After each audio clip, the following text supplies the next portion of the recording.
Hello friends, welcome to the channel. Hope you all are fine. So friends, आज हम आपके लिए एक और एमसीक्यू सेशन लेके आए। तो इससे पहले भी हमने बहुत से एमसीक्यू सेशन जो हैं वो अपलोड कर दिए हैं। तो डिफरेंट टॉपिक्स के ऊपर आपको एमसीक्यू सेशन मिल जाएंगे। आप हमारे चैनल पे विज़िट कीजिए, वहाँ पे प्लेलिस्ट आपको मिल जाएगी जेके एसएसबी और जेके फाइनेंस सब इंस्पेक्टर की।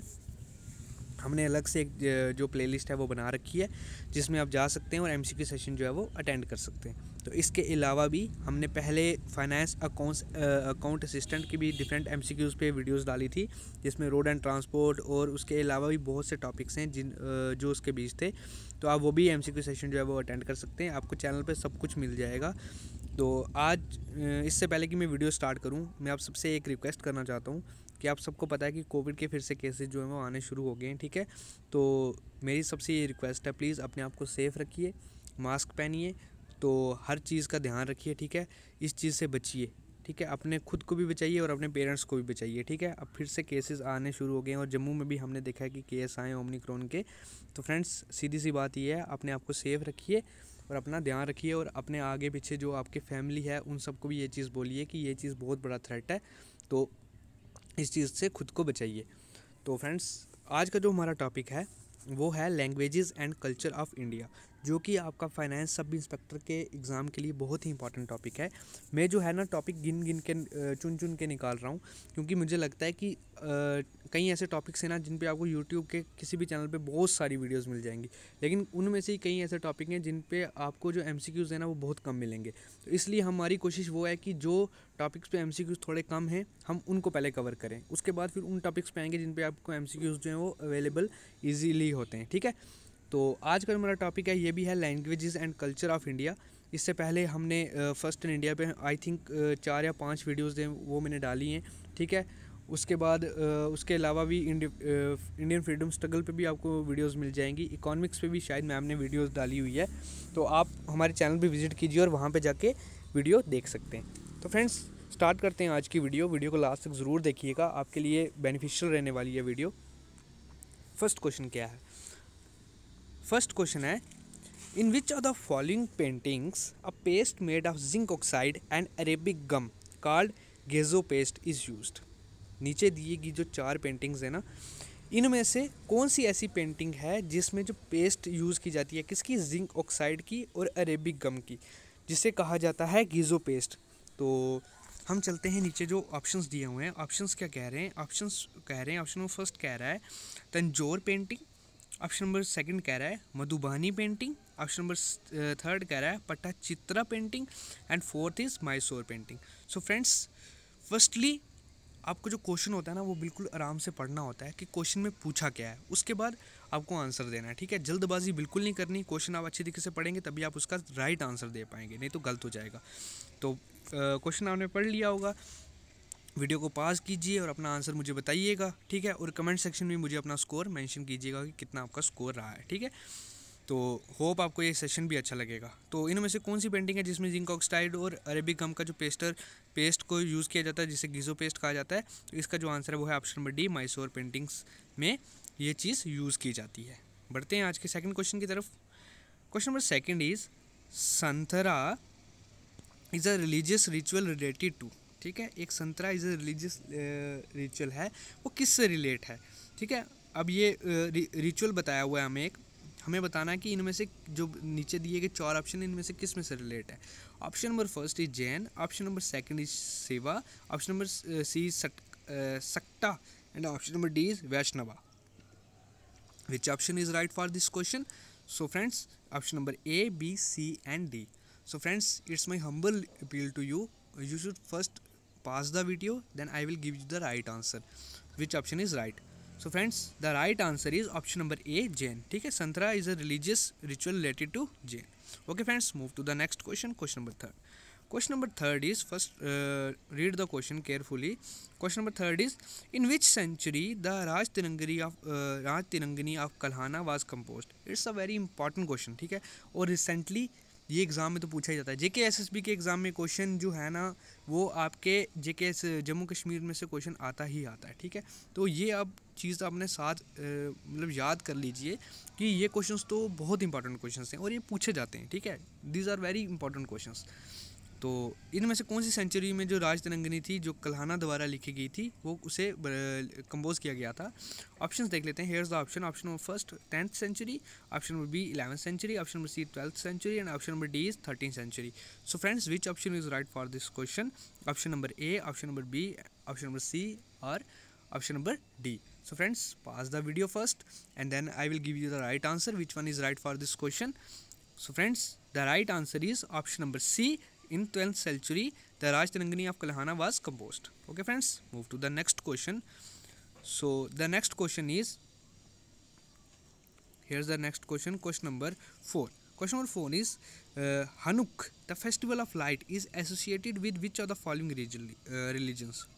ठीक है फ्रेंड्स, तो अब देखिए पूछा है कि हनुक एक जो फेस्टिवल ऑफ लाइट जिसे कहा जाता है, फेस्टिवल लाइट है जिसमें लाइट्स जलाई जाती हैं, is associated with which of the following religion, और ये कौन से धर्म से जो है वो ताल्लुक़ रखता है। ठीक है, तो here's the option number A Hindu, option number B Jewish, option number C Muslim and option number D is Christian. So friends, मैं आपको बार बार एक ही चीज़ बोलता हूँ कि मुझे कमेंट सेक्शन में अपना स्कोर जो है वो मेंशन किया करो। मुझे भी पता लगता है कि आपने कितना स्कोर जो है वो किया है और आपका स्कोर जो है वो अच्छा है कि नहीं। इससे आपको भी पता लगेगा कि आपकी प्रिपरेशन कहाँ तक पहुँची है। ओके फ्रेंड्स, तो वीडियो को पास करके अपना आंसर भी लिख लिया करो। अगर आपको क्वेश्चन का आंसर आता है तो ठीक है, अगर आपको नहीं आता तो पेन डाउन किया करो उसको, जो मैं आपको बार बार बोलता हूँ कि पेन कापी लेके ही MCQ सेशन अटेंड किया करो। जो क्वेश्चन आते हैं वो ठीक है, जो नहीं आते उन्हें पेन डाउन कर लिया। Okay friends, the right answer is for this question is Jewish. Hanukkah festival is related to the Jewish. ठीक है, जिसमें जो है वो लाइट्स जलाई जाती हैं। ठीक है, फेस्टिवल ऑफ लाइट्स भी इसे कहा जाता है।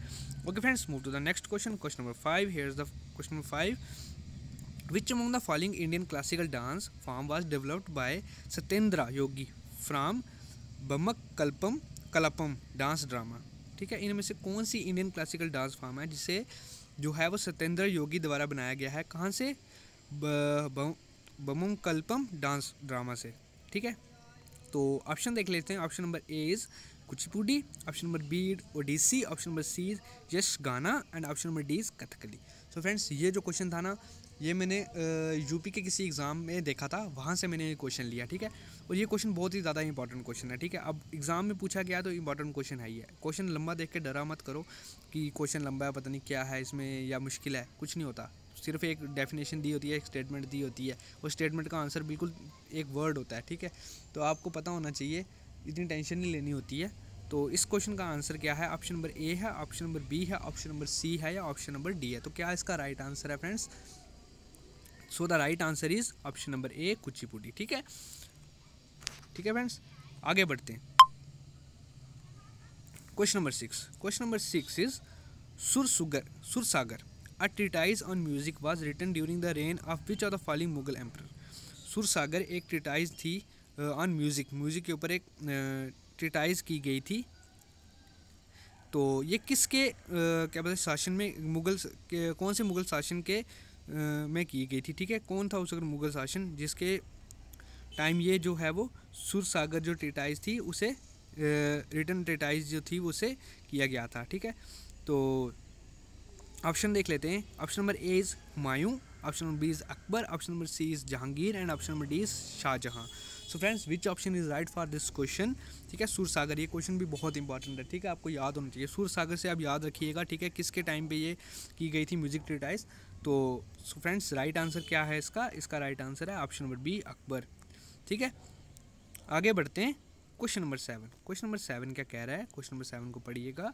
क्वेश्चन नंबर 7 कह रहा है Partha was the name of which of the following characters in Mahabharata? ठीक है, पार्था वाज किसका नाम है, जो कौन सा करेक्टर था महाभारत में जिनका नाम जो था वो पार्था था? ठीक है, ऑप्शन देख लेते हैं। Option number A is Arjuna, option number B is Bhima, option number C is Krishna and option number D is Yudhishthira.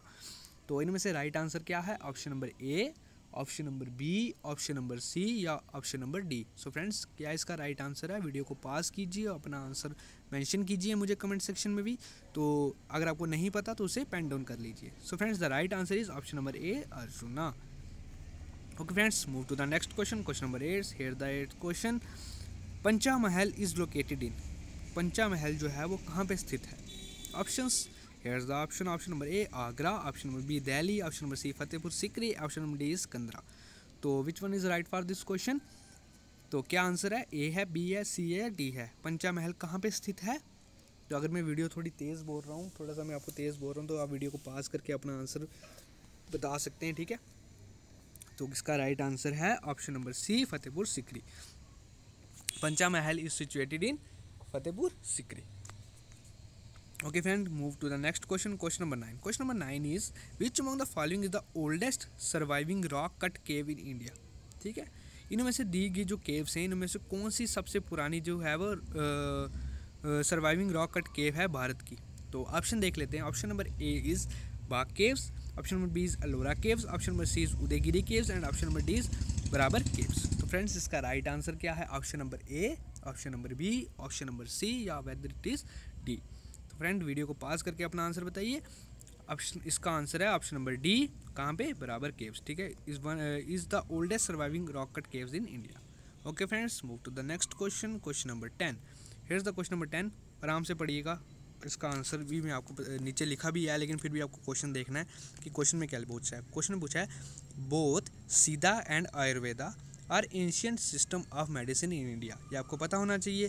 Consider the following similarity between two, इन दोनों के बीच क्या सिमिलरिटीज़ हैं, ठीक है। ये भारत की सबसे पुरानी जो है वो मेडिसिन का सिस्टम इन्हें माना जाता है, ठीक है। और इनमें से क्या जो है इनके भी सिमिलरिटीज़ हैं। ऑप्शन नंबर फर्स्ट कह रहा है both use the notion of three fault और त्रिदोषा, सॉरी। सेकंड आ गया practitioners of both use pulse regarding as a method of diagnosis, ठीक है। बाजू कलाई से जो पल्स चेक करना as a method of diagnosis, check करने का तरीका उसे यूज़ करते थे। थर्ड आ गया both give equal importance to organic and inorganic ingredients in the medicine, ठीक है। और दोनों जो थे वो ऑर्गेनिक और इनऑर्गेनिक इंग्रेडिएंट्स को यूज़ करते थे इन मेडिसिन में। तो इसका राइट आंसर क्या है? इसका राइट आंसर है option number A, only first and second, option number B only 2 and 3, option number 3 only 1 and 3 and option number D 1, 2 and 3. So friends, which option is right for this question? इसका answer है option number A, only first and second. Both use the notion of three faults और tridosha and option number second is practitioners of both use pulse regarding as a method of diagnosis, ठीक है। किसके लिए? Both Siddha and Ayurveda में। तो आगे बढ़ते हैं। अगला क्वेश्चन क्या कह रहा है, ध्यान से पढ़िएगा। Option question number 11। Question number 11 is the word Chenrezig in the Tibetan Buddhism refers to which among the following bodhisattvas. थोड़े से अजीब से वर्ड हैं, क्योंकि प्रोनाउंसिएशन में थोड़ी प्रॉब्लम होती है, तो आप क्वेश्चन को ध्यान से पढ़िएगा, ठीक है। इनमें से कौन सा वर्ड, द वर्ड जो चेनरिजिग वर्ड है, जो कि तिब्बतियन वर्ड है बुद्धिज़्म का, वो किस चीज़ को रेफ़र करता है, ठीक है। तो ऑप्शन देख लेते हैं। Option number A is Avalokiteshvara, B आ गया मैत्रेय, सी आ गया Mahasthamaprapta and option number D is Akasagarbha. थोड़े से डिफिकल्ट से वर्ड हैं, ठीक है। अब क्वेश्चन है ही ऐसा। तो इनमें से तो कौन सा वर्ड जो है वो चेनरिजिंग जो जिग वर्ड है तिब्बतियन, वो किस चीज़ को रेफर करता है? इनमें से किस चीज़ को रेफर करता है? ऑप्शन देख लेते हैं, ए, बी, सी या डी। तो इसका जो ऑप्शन है वो आप देख लो। ऑप्शन नंबर ए जो है वो Avalokiteshvara is the right answer है, ठीक है। ऑप्शन नंबर ए जो है वो राइट आंसर है, ठीक है फ्रेंड्स। आगे बढ़ते हैं। क्वेश्चन नंबर 12 कह रहा है which of the following is recognised as the intangible culture heritage of the India by UNESCO, ठीक है। ऑप्शन देख लेते हैं। ऑप्शन फर्स्ट कह रहा है चैंटिंग ऑफ वैदिक मंत्र, बी आ गया भरतनाट्यम ऑफ तमिलनाडु, सी आ गया Buddhist chanting in Ladakh, third आ गया Sankirtana of Manipur of Manipur and 5 is Chhau dance of Orissa. तो इनमें से क्या राइट आंसर है? ऑप्शन फर्स्ट है A and 4 only, option number B is 1, 2 and 3 only, option number C is 1, 3, 4 and 5 only, and option number D is 1, 2, 3, 4 and 5, all of the above जो हो गया। तो इनमें से राइट आंसर क्या है? A है, B है, C है या D है? तो फ्रेंड्स इसका जो राइट आंसर है वो है option number C, 1, 3, 4 and 5, 1, 3, 4 and 5। Bharatanatyam of Tamil Nadu जो है वो इसमें इंक्लूड नहीं होता। इसको छोड़ के जितने भी हैं वो intangible culture heritage of India जो है वो यूनेस्को द्वारा उन्हें मेंशन किया गया है। आगे बढ़ते हैं। क्वेश्चन नंबर 13 कह रहा है consider the following following folk music with their associated state. ठीक है, फोक म्यूज़िक और उनके साथ उनकी स्टेट्स, कौन कौन सा म्यूज़िक फोक म्यूज़िक जो है वो कौन सी स्टेट से जो है वो जुड़ा हुआ है। ऑप्शन देख लेते हैं। ऑप्शन पहला आ गया गोलपैरिया लोकगीत महाराष्ट्र, फिर आ गया नथुपुरा पाटू केरला, फिर आ गया मदिगा दप्पू आंध्र प्रदेश। तो इनमें से कौन सा जो है वो करेक्टली मैच्ड है। ऑप्शन देख लेते हैं। ऑप्शन फर्स्ट कह रहा है 3 ओनली, ऑप्शन नंबर सेकंड कह रहा है 1 and 2 only, option number third is 1 only and option number fourth is 1, 2 and 3 both are correct. Friends, इसका राइट आंसर क्या है, वीडियो को पॉज कीजिए और अपना आंसर मुझसे मेंशन कीजिए। वीडियो इसका राइट आंसर क्या है और कमेंट सेक्शन में मुझे अपना स्कोर मेंशन कीजिएगा। ठीक है फ्रेंड्स, तो इसका राइट आंसर है ऑप्शन नंबर ए 3 ओनली। ठीक है, मदिगा दापू जो है वो आंध्र प्रदेश का है। ओके, आगे बढ़ते हैं। Question number 14। क्वेश्चन नंबर 14 क्या कह रहा है। क्वेश्चन नंबर 14 कह रहा है कंसीडर द फॉलोइंग इंस्ट्रूमेंट। ठीक है, पहला आ गया शनाई, मृदंगम, फिर आ गया sarod. Which of the above is are chordophone. ठीक है, कॉर्डोफोन, इनमें से कौन सा जो है वो कॉर्डोफोन है। तो ऑप्शंस कह रहे हैं ए आ गया ओनली 3, ऑप्शन बी कह रहा है 2 and 3 ओनली, ऑप्शन नंबर 3 कह रहा है 1, 2, 3 and option number D is none of the above. तो इसका राइट आंसर क्या है, फर्स्ट है, सेकंड है, थर्ड है या फोर्थ है। तो वीडियो को पॉज करके अपना आंसर बताइए। इसका राइट आंसर है ऑप्शन नंबर ए। ठीक है, शनाई। ठीक है, कॉर्डोफोन होते हैं जिसमें आपको, चलो छोड़ो, आप मुझे कमेंट सेक्शन में बताना कॉर्डोफोन्स क्या होते हैं। आगे बढ़ते हैं। Question number 15। Question number 15 is consider the following sites. ठीक है, पहला आ गया अजंता केव्स, दूसरा आ गया बोरा केव्स, थर्ड आ गया बराबर केव्स। तो इनमें से कौन सा जो है वो मुरल पेंटिंग्स को is known for mural paintings के लिए जो है वो जाना जाता है। कौन सी केव्स जो है वो मुरल पेंटिंग के लिए जानी जाती है। ऑप्शन नंबर ए अजंता केव्स, बोरा केव्स और बराबर केव्स। तो ऑप्शन देख लेते हैं। ऑप्शन नंबर ए कह रहा है 1 ओनली, ऑप्शन नंबर सेकंड कह रहा है 1 and 3 only, option number third कह रहा है 1 and 2 only and option number fourth is 1, 2 and 3। तो इसमें से राइट आंसर क्या है, फर्स्ट है, सेकंड है या थर्ड है या फोर्थ है। सो फ्रेंड्स, जो राइट आंसर है वो है option number B, first and 3 only. Ajanta caves और बराबर केव्स, ठीक है, are known for mural paintings. So friends, ये थे आज के हमारे 15 क्वेश्चन जो हमने आपके साथ डिस्कस किए। होप आपको सेशन जो है वो अच्छा लगा होगा और वीडियो को लाइक भी कीजिए, वीडियो को शेयर भी कीजिए और चैनल को सब्सक्राइब करना बिल्कुल भी मत भूलिए। आपके सब्सक्रिप्शन हमारे लिए बहुत इंपॉर्टेंट है फ्रेंड्स। चैनल को सब्सक्राइब कीजिए और वीडियो को लाइक भी कीजिए, वीडियो को शेयर भी कीजिए। Thank you friends, thank you so much.